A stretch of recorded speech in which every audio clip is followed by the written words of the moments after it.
listening to Finding Your Genius Zone with Dirk Nevelle. It's not just a job. It's not just a paycheck. Or at least it doesn't have to be.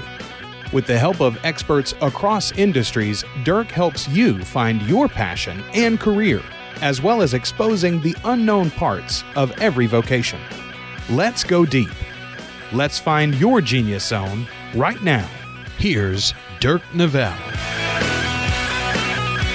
Hey everybody, this is Dirk Nevelle. Welcome to the podcast.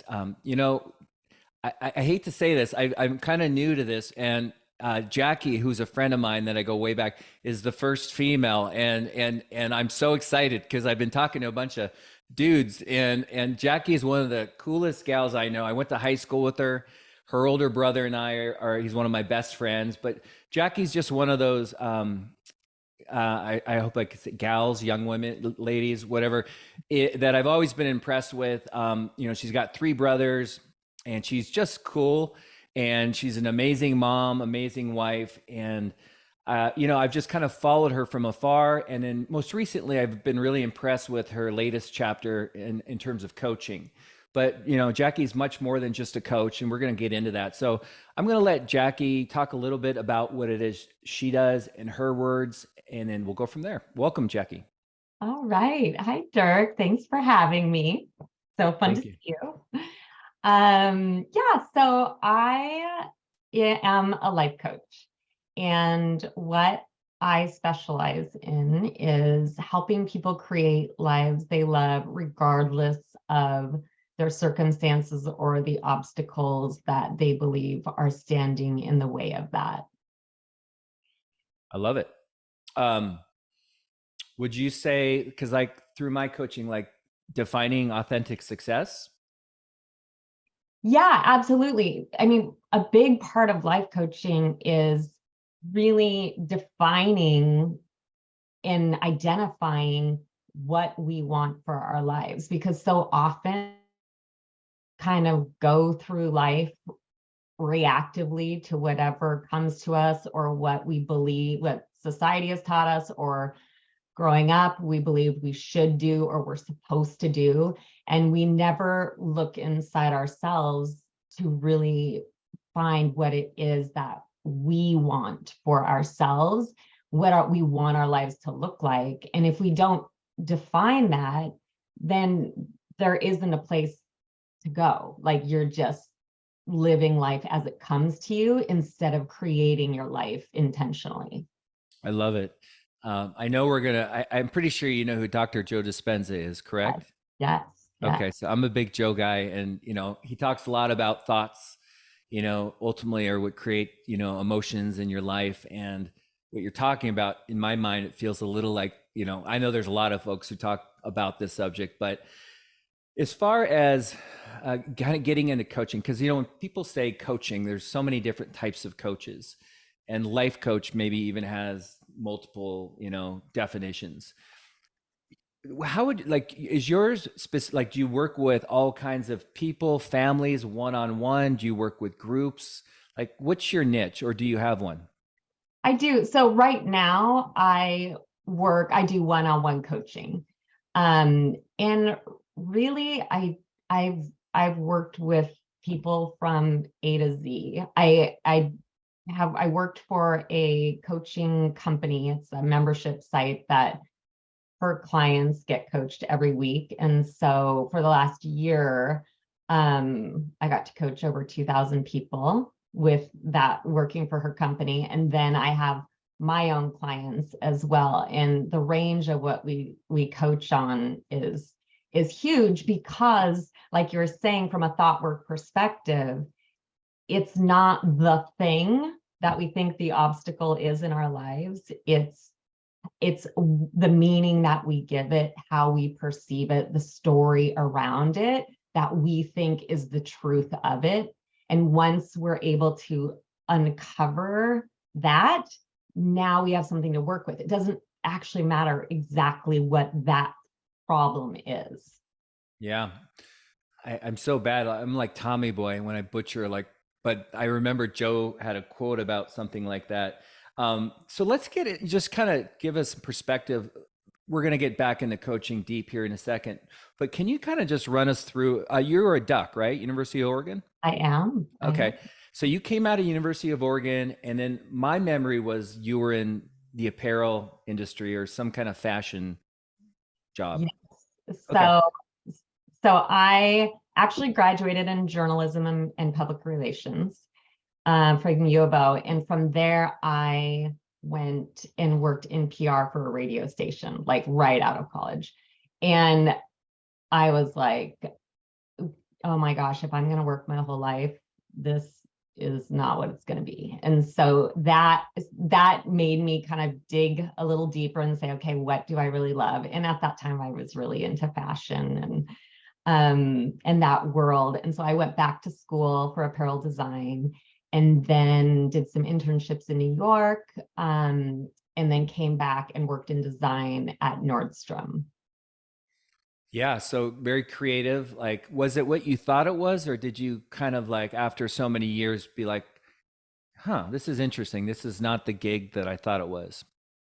In New York, I did internships with Donna Karan and then Chaikin and Capone, and that was more like what I thought it was going to be. It was really exciting. The space he worked in was super creative, just the city and the energy of that, I think, fed into the fashion industry there. But then I came home and worked at Nordstrom, and we're all in gray cubicles in the design department and on the computer, communicating with Hong Kong and whatnot. And I was like, okay, this is not what I had in mind for being in the design world.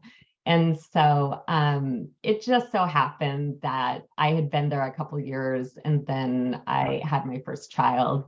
And so I left that job to stay home with my son. Yeah, I mean, what you're explaining is like so crystal clear of what my podcast is about, like the sexiness and excitement of New York and fashion and all the movies you see, and then these cold gray cubicles. I mean, that's the thing I'm trying to do is kind of uncover, like, fashion might be your deal, right? But understand maybe behind the curtains or whatever, it's a different world. I think every job has those components, but and so after that, was that so you're a mom, which I know is probably the most difficult. I mean, and it's a great experience, but it's not an easy job. Did you stay home or go back to, I know you have 4 children. Did you stay home the whole time? Yes. So I stayed home the whole time, and it ended up being necessary for me to stay home. 2 of my boys had one got a traumatic brain injury when he started high school, and another one has had mental health challenges his whole life. And so that became like really my passion and my job, to really find the help that they needed, and also to create still an environment that I wanted for my kids throughout that experience. Okay, and we'll get back into that in a little bit. So then you eventually went back photography, or was it interior design? So first I did photography. Okay. So I wanted to find something that was my own, and not only, figuring out everything for my kids. And I like to work. And so I started my own photography business, and I ended up going in that direction because I've always loved photography. And I have a whole library of, coffee table picture books that I love. And so I was like, okay, maybe I want to go that direction. And so I did family photography and photographed high school seniors for a while. And then the more that became a business, the less I enjoyed it and the less I wanted to take pictures. And I wanted to enjoy, I didn't want to lose my love of photography. And so I decided that was not the direction I wanted to go, because I want to love photography. And if that means not doing it as a job, then that was what I chose to do. No, I love it. And then a little bit on the interior design, which was the next step. Yes. So then I was like, okay, well, I also love interior design. I've always loved different forms of design. And so I went back to school for interior design, and I was taking, because I have 4 kids, I was going slowly. I was taking 1 to 2 classes at a time, but there was one class in particular that we designed the space, but then we had to fill the space. So we had to go shopping to find, what was going to bring that space to life. And I know it sounds funny, but that was really the first time that I realized that interior design would entail a whole lot of shopping. And the design piece is a very small percentage. The shopping piece is a big percentage. And I don't like shopping. And so I realized that probably wouldn't be the best fit for me either. So I stopped my education in interior design at that point. Yeah, so I mean, I've been thinking about this subject forever, but when you're talking, I'm like listening, and I'm thinking, God, you're brave enough to cut bait, right, and move on, right, where a lot of people wouldn't do that. But 2, you're taking inventory of like emotionally, like you're getting out of your head and your heart, and you're realizing like this doesn't feel right. This doesn't, I don't love this. This isn't the temperament or the environment or whatever. And this is exactly what I want young adults, and people to think about when deciding, whether it's going back to medical school or law school or whatever, is to like really do your research, talk to people, get a coach, go hang out. If you want to be a teacher, go sit in a classroom for a while, and really, because what seems one way, it can completely be a different gig. So I think it's great that you experience and you have this creative side, but when you got into it, you realize that it wasn't quite your thing, which is awesome that you were able to come to that realization. So fast forward a little bit, I've watched, you have beautiful kids, and they're close to my kids' ages. The coaching, that seems like, knowing you the way I know you, it seems like it's such a natural fit. Talk a little bit about like how that started. And I don't know if it was a conversation with a friend, or you were just thinking, how can I do a job that's in my heart, that I don't have to travel, I don't have to shop, or whatever the things you don't like to do. So how did that come about?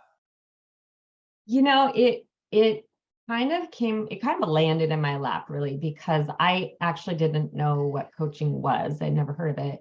But during the time that I was helping my boys move through their challenges, I was reading a ton and studying really deeply the teachings of Eckhart Tolle, Byron Katie, Abraham, and those teachers helped me move through the experience with my boys in a way that which was my goal, was so that I could look back on it and be proud of how we managed and moved through that situation, that period of time in our lives. Yep. And so when they had gone off to therapeutic boarding schools and they were about to come home, and I was telling my husband, like, those teachings were the most impactful part of me moving through this experience in a way that felt good to me. And I wish that I could help other people, but I would have no idea how to, because it's all the information. It's just a ball in my head that I access when I need it. And literally, it was like a week later, there was something that came up maybe on my Instagram feed. I don't even know where it came from, but it was something that referenced Eckhart Tolle, Abraham Hicks, and Byron Katie and their teachings as the foundation of this coaching school. And so I was like, what is coaching and what is this coaching school? So I researched it, and it was exactly what I was looking for. So basically it synthesized and put into a very usable framework all of the information that I had been studying and working with over the past 15 years through my on my own. So when you were reading all this content and kind of just, digesting it, was it out of necessity, or was it actually like, I really like this stuff? This is like, I'm interested in this kind of content. Or if you, let's just say you never had these issues with your two boys, would this have just been like, I'm not going to pick this stuff up? I think that my two boys was the catalyst. I think that it at first was out of necessity, because I had read, I'd been reading parenting book after parenting book after parenting book that did not scratch the surface of what I was dealing with in my home. And so I knew I had to go in a different direction, that wasn't, I guess, traditional teachings or ways that someone would say, here's how to manage the situation. And so I think it was Oprah, it had introduced Eckhart Tolle at that time. And so I was like, I was like, well, she's recommending this book. It was her book of the month. And so I read it, and I was like my mind was blown. And so then I read it 2 more times, and I went through she did a course with Eckhart going through the book. And so that was like my first introduction to like the power and magnitude of this work and the effects that it can have in our lives. And then from there, I found other teachers. So it started out of necessity, but then once that world opened up, I was like, why don't we learn this in school? This is amazing. And it's life-changing. And it was life-changing for me. And it's life-changing for the 2,000 people that I coached last year. And continue to coach. Yeah. So now I love it. Yeah, no, I love that. Yeah. I mean, a lot of these people you're bringing up, when I went to University of Santa Monica, it's a spiritual psychology curriculum. I mean, we talked a lot about all these people, and like you, I mean, it kind of like made sense for me, a lot of stuff that I dealt with my dad and so forth. So the question I'm getting at, like the thing that I wrestle with is, so you had this life experience, obviously having children and a couple boys that went through what they went through, and it kind of transformed you into this new direction. And so, on one hand, when you're coming out of school, you're like, I'm just going to get a job. I want to get a car. I need to get an apartment. I need to pay off school debt, whatever. But you're not thinking along the lines of like, what's in your heart? What are my natural skills and passions? And like, if you had a Saturday, what do you do for 7 hours? It feels like an hour.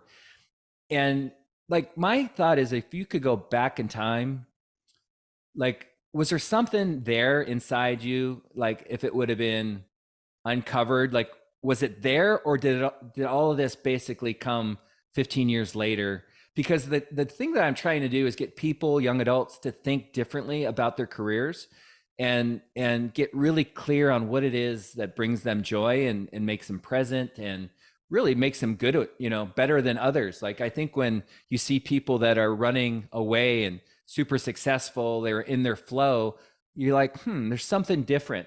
Was that stuff in you back then, or did you have to just live your life to experience it?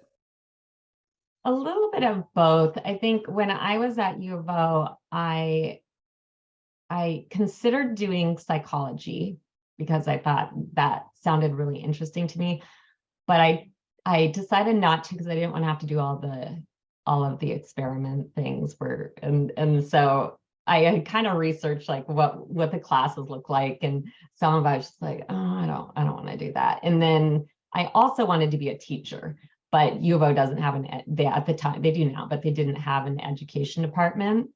And so I just did journalism because that sounded broad. And so like when I think back to the two things that really piqued my interest, it really is what I do now in some way, which is interesting. Even though if I had actually done those as majors, it might not have landed here, but they both relate to where I'm at. Awesome. So let's get kind of into where you're at now and what you've been doing. How long have you been you've probably been a coach your whole life and you didn't even know it, but how long have you been getting paid for it? Almost 3 years. So what is it about the job? Couple things. Like what is it about it that you love? I mean, there's something there that lights you up. What is it? Is it as simple as helping people, or is it what is it? It really is like it's helping people. It's this work was so impactful in my life and so life-changing that for me to get to share it with people who think that, well, this is it. Like, I guess this is just my life because all these things happen to me. And this is, they think because of everything that happened to them or is currently happening in their life, they have to just settle for what it is. And to learn to access how we access our own power as humans and create our lives and our experience regardless of what's going on outside of it. Like that was such mind-blowing news to me when I learned it, that it's really fun for me to now get to share that with other people and see their lives transform and take a different turn than they thought possible, just like mine did. So that's definitely my favorite part. Is there anything you love about it that's a total surprise, like left field, like, oh my God, I had no idea this was even part of life coaching? I think, to be honest with you, I think it's like, I didn't realize how easy it would be for me. It just is like, I just know this is exactly, I'm like, oh, this is it. Like that was a surprise that I could feel it so deeply that, oh yeah, this is the thing that I'm supposed to be doing.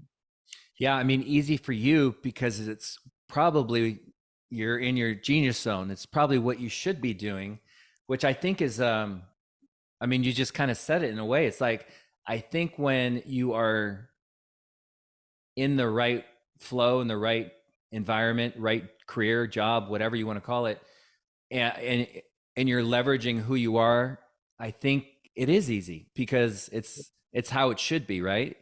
And I think we've all been in jobs that aren't easy because it doesn't feel right, or we're running a race we don't really want to win. What about, not to be negative about coaching, but you've been in it long enough to know, like, what don't you like? What didn't? And the reason I ask this is because people get stars in their eyes about thinking, a certain job is going to be one way, but there's a lot of work, I'm sure, that goes into marketing yourself, differentiating yourself.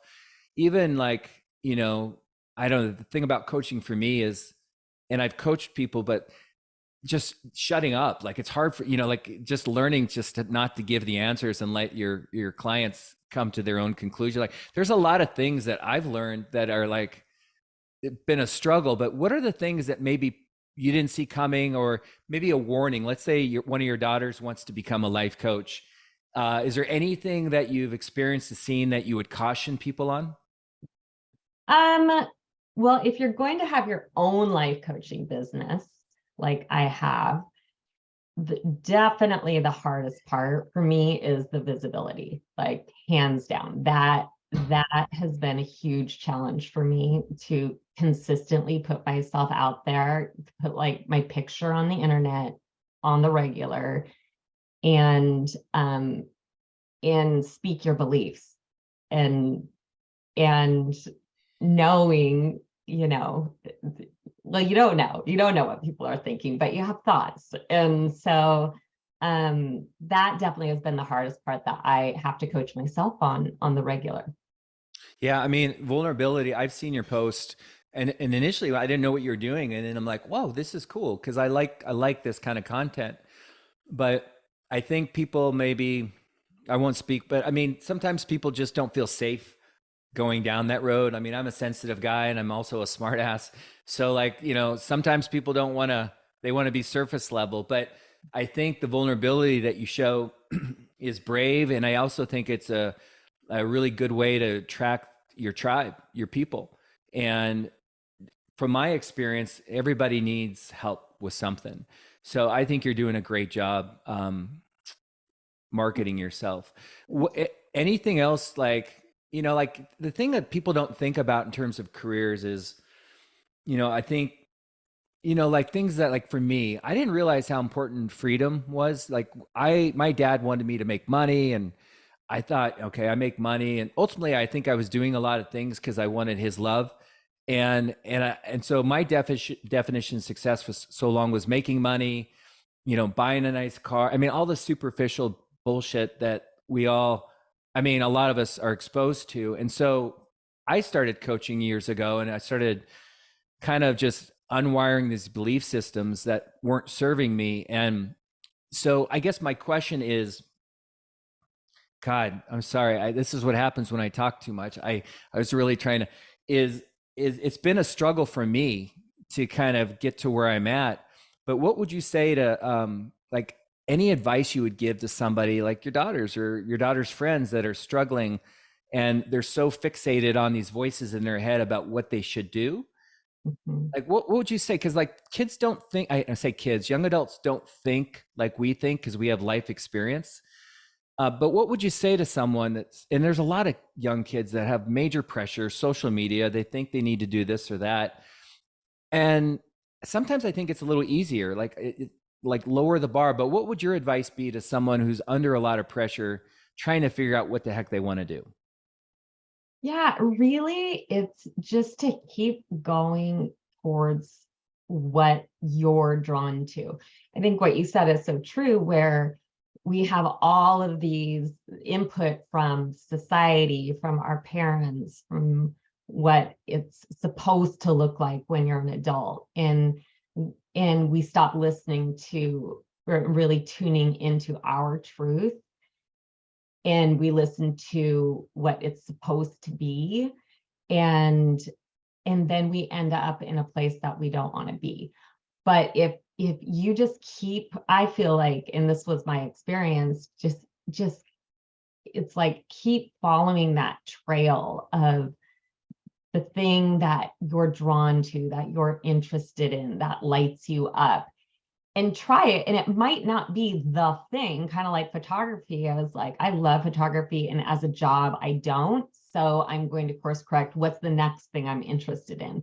And I feel like that willingness to course correct when necessary without making it mean anything, because that is another thing, is that society really doesn't, celebrate the switching the jobs all the time. Like you'll be called flaky, or can't hold a job, or that kind of thing. And you have to just own your truth and know where you're going, even though you don't quite know the end result yet. But I believe that when you just keep following your truth, you will land there. Yeah, I love it. So what I was just listening, and what I was thinking of is like when you're young, you don't really know what's important to you. And I was talking about freedom for me, and then life happens, and you start realizing, like, I don't like politics of big business, and I don't like a boss. I like to be independent. In your career, your job, like, what are the 3 or 4 things that are like must-haves? Like, in terms of maybe it's flexibility or freedom, or I don't know what they are, but for a life coach, like, what do you get out of that career? Like, I know freedom would probably be one of them. What are some other things? Yeah, freedom is the biggest. So control over my schedule. Also, I like to learn, and I'm just one of those people that's always been learning something. And with life coaching, there is always something to learn, whether it's the back end of the business or new modalities and tools. Like, I'm always getting to learn, and I have to use them on myself before I'm, preaching it to other people. And so I like that it pushes me in my own growth. And also, I feel like every job helps people in some way, but this one for me is so tangible, and sort of, it makes sense in my brain. I can see it in that moment oftentimes. And so I feel like that's something that really drives me as well. Yeah, I mean, what I'm trying to do is give the viewers kind of a glimpse into the not so obvious components of your job or your career that they should expect. Like there's some people who don't want freedom. They're better, told, they like structure or whatever. They like to, compensation. I mean, how is that not what you make, but like as a life coach, how do you figure out what you're worth per hour? And do you sell packages? I mean, how does that whole thing work? You got to make money, I guess, right? Yeah. So with one-on-one coaching, I sell packages, and with life coaching is different than therapy in that way, where the reason that we typically, life coaches, sell in packages for the type of life coaching I do is because it's thought work based. And what that means is that when we have a belief system, we have a neural pathway, I mean, this is very, not scientific, but we are creating new neural pathways, new belief systems. And in order to effectively do that so that my clients can use it throughout their lives, it can't just be like a session here and a session there. Like, it is very focused work. And so for that reason, we do sell in packages. So I have a 3-month package. Okay. And then, go ahead. No, keep going. Sorry. Oh, and I was just going to say, and then as far as pricing goes, for me, like when I first started out, like even learning to charge people was, that was a challenge for me. And so just starting at a place that felt like they're paying, but they're not, kind of, where I just felt a freedom around it. And then as my skills have built and as my tool set has built up, and I have seen the transformation in my clients, then it's like slowly, like the way that I choose my pricing is what feels right in my body. Yeah, that's a hard one. My wife has struggled with that as a nutritionist, like she's so, I don't know what the word is, but like you got to chart, you offer a lot of value. Like you are changing people's lives, maybe saving lives, to be quite honest. And so my wife struggled with the whole money thing. But I think if you get into like this line of work, you have to have the conviction of like, know what you're worth. Right. And I think you'll like I say tribe a lot, but you'll find your tribe, you'll create, the right kind of clients. Well, just like in my business and your brother's, like, we do business a certain way and we attract a certain type of clientele.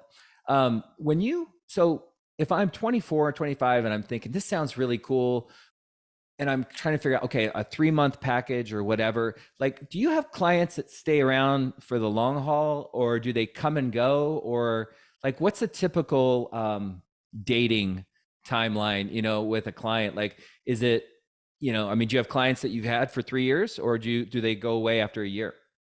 I do. So I do have clients that stay for a long time. Like I have a handful of clients that are 4, I think, that I've had for 2 years. And then some come with a very specific thing. Like the ones that I have, they just are always working on different areas of their lives and things that are coming up. And you see the patterns of what's happening in one part of their life translate into others. And And then I have other clients who specifically came for this particular thing that they wanted to work on. And they have their 3 months and then they move on from there. So it's really, and then some have stayed for a year and gone, right? So it's like they just do 3 months at a time and then reassess after 3 months. So when you're coaching, like, I'm trying to think how to explain this. You'll have your natural instincts, like your natural opinion or your natural response, what you want to say. How often do you feel like held back by, I don't want to say the rules of how I know with modalities and different ways of helping, there's certain do's and don'ts, I guess the question is like, how often do you let it roll, or are you constantly like making sure you're following a curriculum or a protocol? Like, do you feel like you're free or do you feel constricted? And I guess like another way to ask is there a modality you follow or that you subscribe to? Well, so yes and no. So through my certification, they teach a very specific way and framework. And the way that I've used that is a starting point to jump off from. And so I feel totally free. I appreciate and believe deeply in the framework, and it's incorporated into my coaching a lot. But I coach really a lot on instinct.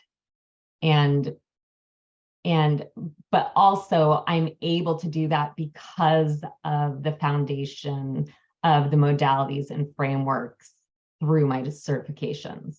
Yeah, that makes sense. I was just curious. Mm-hmm.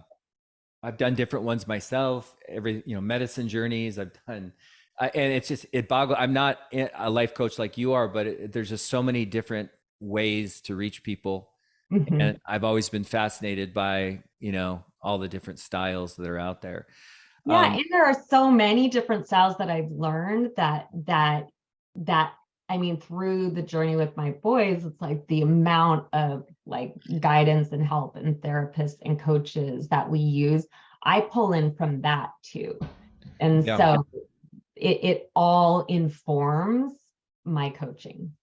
How much of I mean, when you're coaching, and I'm asking as well for people that are thinking about it, but I went back to school for psychology. It was a 7-year program, and it was a PsyD, and it was 2 years. And I realized like this isn't a good fit for me. I was going to want to work with children, and I thought I'd have a hard time. Like if the boy was being abused by his dad, I think I would go knock on the dad's door, and I know that's not okay. How as a life coach, like how easy is it when you're dealing with intense stuff, and there's a lot of intense stuff, to separate that, like, because you have a life at home with Travis and 4 kids, and I mean, is it hard to separate, or does it go home with you? It actually doesn't go home with me usually, because of the nature of life coaching. You're really looking at what's going on in their brain and their belief systems that's blocking them from the expansion that's available to them in their lives. And so it's almost like I'm looking at their brain as the focus, and everything around it is just part of the story, but it's not as much of the thing that they're going through, but I'm watching their brain to see where we can go to open up a new space for them. Yeah. If that makes sense. How often are they open to that? I mean, is it a fight sometimes to get them because like safety, I think we all subconsciously are drawn to feeling safe. And I would think part of the journey is for you to create a safe space for them to feel like comfortable doing that. And I would think that would be difficult to do. Oh, that's a huge part of it. Like there has to be that safety and there has to be that trust. And from that place, that's the only way that we can address it in the way that I do, is they have to trust me and feel safe, and also believe in the potential of this work as well. Has your experience as a life coach made you think differently about your experience as a mom with two sons that, experienced some challenges growing up? Like, have you reframed the experience? Like, I know you're not a victim, but I would think life coaching would maybe help you look at it differently.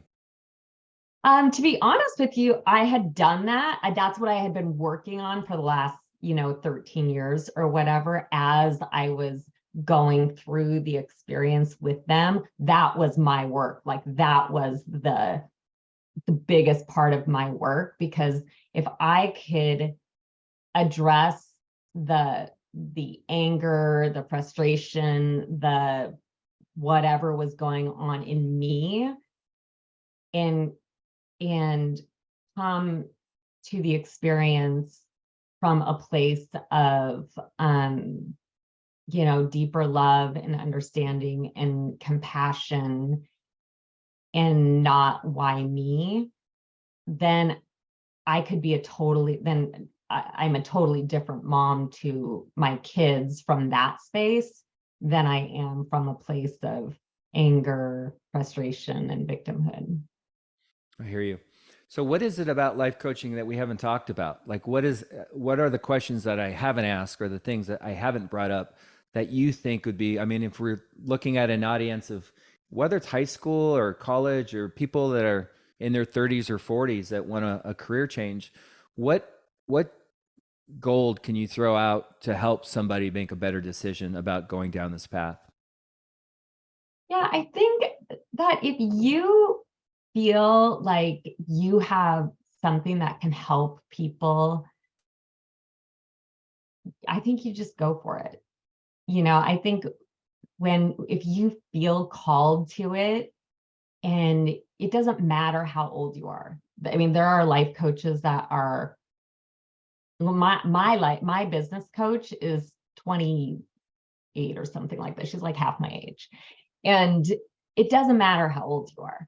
If you feel called to it and drawn to it, and you feel like I have something to offer that could help someone, don't worry about your age. Just go there. Like, start taking the steps, and don't let those little roadblocks well, you don't know enough in your life.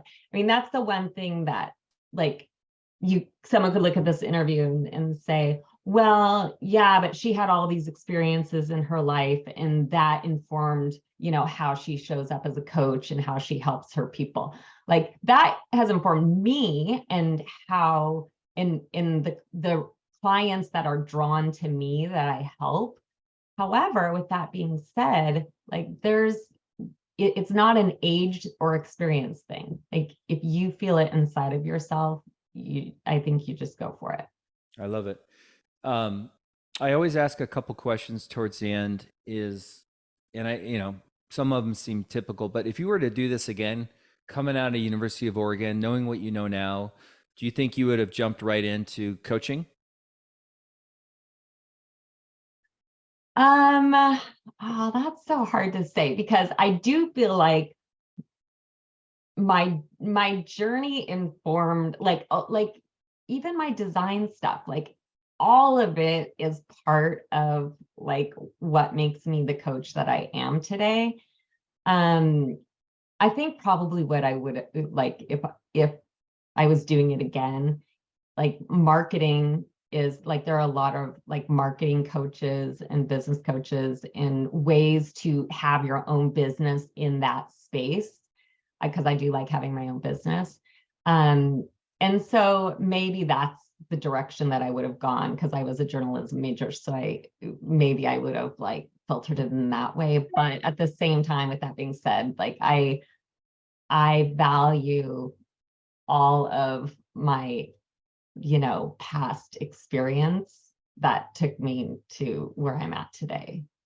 No, I get it. I mean, but I'm always curious. Like I had a guest the other day, and they said, "No, I wouldn't do." Even though they're really good at what they do, uh, they said, "No, I wouldn't do this at all," which is interesting to me. What about, like, let's just say you couldn't coach anymore. Let's just take everything off the table you've ever done in your career. What is a dream job? Like, what is a job that like may feel unrealistic? That's more of like fantasy land type. Is there anything out there that you're like, oh my God, if I could only dance or be an actress or whatever? Is there something that you would love to do? No, honestly, I feel like this truly is my dream job in where I can go with it from here. So maybe like right now I'm a one-on-one coach, which I love that, but there's so many directions that I could go with coaching. And like I'm going to be I'm creating an online course. So that's the next direction that I'm going to go with it.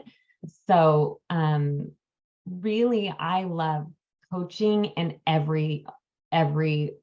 all the different components and directions that you can go with it. So I don't think there is. That's awesome. So that's actually really important. I don't want to leave that behind. For someone who's thinking of coaching, like there's different flavors of coaching. There's different, even in sales, like there's a million different types of sales jobs that are completely different. For someone, what are the opportunities or I don't know, the different flavors of coaching that you could elaborate on? If let's just say, you have one-on-one, you have family counseling or coaching, or you have business. Can you give me like a list of the different options so you can just kind of get in the heads of these kids and maybe one will resonate? Yeah. So you named a few, like the niching down to, family or parenting. Weight loss is one. But also, so that's all you can do one-on-one coaching with all of that. And then you can also create online courses, and sharing, the different modalities through online courses. So most of us have done this by this point, where you buy an online course and it's pre-recorded and there's no interaction with the actual coach, but you learn through this pre-recorded material. So that's another modality or another, approach to coaching. There's also group coaching, where there is a curriculum that, for instance, you might receive weekly pre-recorded stuff and then go to the group call once a week, so that you can also get coached in person within the group as well. And then there's just straight up live coaching. So a whole group where you're live every week, going through the topic of the week and coaching. So there's a lot of different ways to approach your online coaching business. Yeah. And part of the reason I think it's good to know is like some people are just maybe more of an introvert, or maybe they're not as social, and, they're fearful of, I don't know if I'll be good one-on-one or one in groups, but there's opportunities, right, to develop curriculum, content that is very valuable to people. So I think this isn't just a career path for people who are really good speaking and what, I mean, I think you have to be in tune and emotionally aware, read the room, but I think there are different ways to get into coaching that, aren't black and white. Yes, definitely. Definitely. So fast forward, do you see yourself like which modality? I mean, the curriculum, developing curriculum, is this content that you haven't seen that you feel there's a need for? Like what's drawing you down that path? Yeah, I think through, coaching so many people over the last few years, like you see common themes come up a lot, and also themes that I've worked through in my own life. And so one of like the first course that I'm creating is how to create peace in all of your relationships in your life.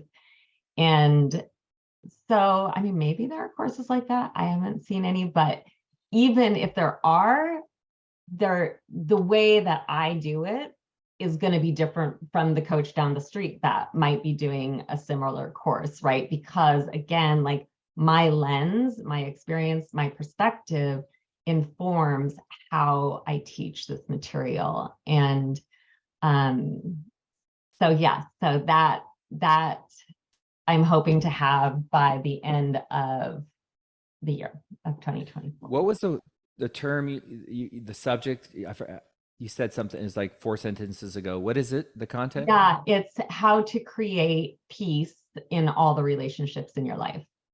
So, question, just because I think that's an interesting topic. Are you able like to do that? I mean, you have to address the peace, the relationship you have with yourself first, correct? 100%. Yeah. And that's a huge part of coaching in and of itself. Like that's a primary piece of it. Yeah. And I think that's like, I don't know if you want to, you don't have to elaborate on it, but I think that's the one thing is, like I'm so loving to people, but like I've realized I don't love myself like I love my children. And like I've really realized the importance of talking to the little boy inside, and just like it's hard to be a certain way unless you can actually be that way with yourself. And I think that for people that are looking at getting into coaching, I don't want to assume or stereotype, but I think we all have healing to do. And I don't know, maybe part of your coaching is actually healing for you, like continuous healing. Like it feels good, right? I don't know, but like I would think that that's really an important thing to consider if you're going to go down this path, is to take inventory of kind of your own relationship with yourself. Absolutely. And I'm glad you said that, because part of being a good coach is you're doing the work. You're going first. You're doing it. You're creating that transformation and change within yourself on the regular. You're never like, okay, I'm done. I'm transformed now, right? Like there's always work to do, and there's always going to be growth. It's just going to be the next level and the next level. And that's really uncomfortable. And so you have to be willing to lead yourself before you lead others. Real quick on meditation, like I do it every day. I love it. Your brother, like in the beginning, was like, "What are you doing? That's kind of weird." But have you manifested this career? I mean, do you feel like, is meditation part of your practice? Meditation in a different way. So it's not like the sit and have no thoughts in your brain meditation, but there's a specific workout that I do that is what I call my meditation, because of the zone and the state that I'm able to go into as I'm doing the workout. So I call that my meditation. So it's a form of. I love that. I think if you're present, I mean, that is, you know what I mean? It's your own form of meditation. The last thing I'll bring up a little bit, just because you're a coach and I'm interested in it, is I've realized how powerful thoughts are. And we live in a world of thoughts. Like in your brain is a bunch of thoughts, and your thoughts aren't even reflective of the real world that we live in, if that makes sense. Like, and I find myself just like clouds in the sky, like, that's a thought, but now it's going away, and it's not part of me. It's not real. It's just a thought. How is that a big part of do you find yourself having to really help people retrain the way they think? Oh yeah, that's a huge part of my work, because when you're not aware, first of all, of your thoughts at all, or when you are and you think that your thoughts are facts, that creates these belief systems that we live from. And that's what creates the results in our lives. And so we have to first have awareness of what the thoughts are that are creating the results in our lives before we can change those thoughts. And we have to realize that they're actually not facts. They're just thoughts your brain offered that you just grabbed onto and thought they were truths. And that awareness is everything, because without it, we just recreate a version of our same life over and over and over again. And so once you learn that thoughts aren't facts, and you're able to decipher what are thoughts and what are facts, and then decide what you want to believe, what you want your belief systems to look like, what you want your results to be, that's where we work from. So that's a huge part of our work. Yeah. Well, I've loved listening to you, Jackie, and I can. When John was telling me you're getting into coaching, I was just like, "Yep, I can see that," and I can tell you are in your zone of genius, and you're very happy. And I'm sure you come home a better version of yourself. You know, being in a career that you love, and your kids and your husband and your family, and I mean, they all witness it. And I think that's really a thing that people should pay attention to is, you know, what things do I do in life where I come back a better version of myself? And I think that's a good way to think about a career and what you should be doing. So before I end this, is there anything that you felt compelled to say that maybe I cut you off or something? Is there anything you want to, you know, end with in terms of maybe another piece of advice, or, you know, a young lady coming out of school that's just really lost in terms of what she wants to do? Yeah, you know, again, I think if you just tap into what lights me up, what sounds fun to me, what's interesting, what am I drawn to? Like if you just pay attention to that instead of here are the list of careers, choose one. And instead you go inside and you're like, what lights me up? And just start there. That's going to be your most valuable starting point, in my opinion. Yeah, I think that's a great way to end it. That was well said. So, Jackie, thank you for taking the time, and I think you were very informative, and I think there's a lot of people that are going to get a lot out of what you said. Oh, well, thanks so much for having me, Dirk. It's fun to get to talk about my favorite thing. Thanks, Jackie. Yeah.